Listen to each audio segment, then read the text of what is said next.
G'day Spurs fan again. Stop the press. Stop the press. There was an embargoed section to Ange's press conference. I've only got little trees in the background. Special thanks to Kevin Marr in the comments. I don't reply to every comment, but I certainly read them. And he pointed out to them that there was a whole load of more Ange goodness. And boy, was it good. The highlight for me, and I said he would do this. I said he would do this in one of my streams a while ago. Someone from the Fleet Street Meathead Hack Gallery asked him, are there any Spurs players in the past that have caught your eye? And I think he's trying to trip him up a bit. I saw them do this in Scotland, and he mentioned our glorious past. I knew he would, man. I knew he would, because in Australia back in the day, you'd only get one English game a year, and it was the FA Cup. And he said, I remember Ossie and Ricky, and I remember that FA Cup final.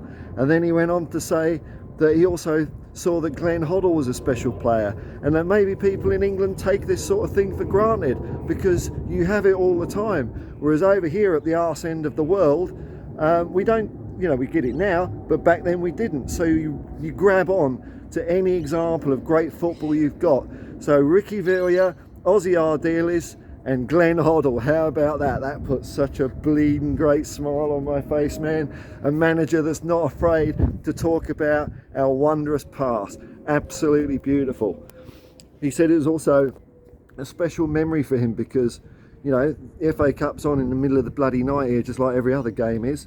And it's a special memory for him from his childhood, watching us win the FA Cup with his dad during the middle of the night. I mean, how fantastic is that? What a guy. Other things he talked about, the more Harry Kane speculation, of course. Someone asked him, will this drag on till September the 1st, like it did last year?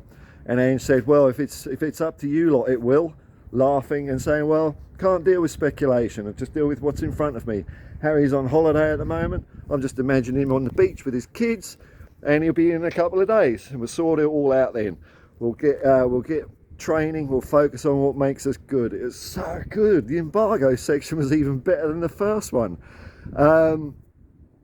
Asking about Tottenham's trophy drought, and he's saying, look, it comes down to the football they play, the hard work they put in, training, how the players behave. That was an interesting comment. How the players behave as well, not just what they do on the pitch.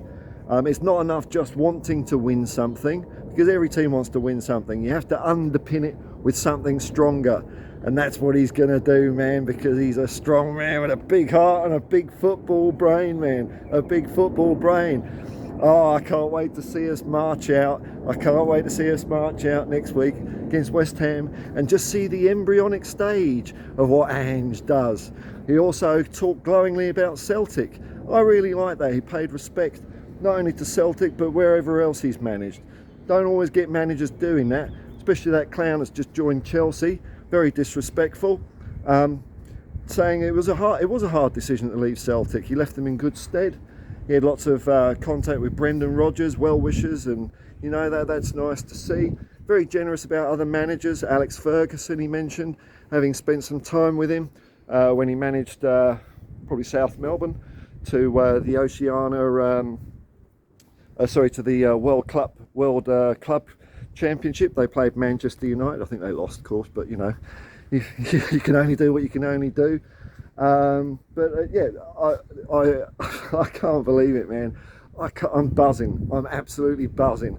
I had a feeling he would mention our FA Cup success, because that's only what you can get over here, and he bloody well did, man. He bloody well did. Go on, Ange, man. Sock it to him. We're all behind you, man. Come on, you Spurs.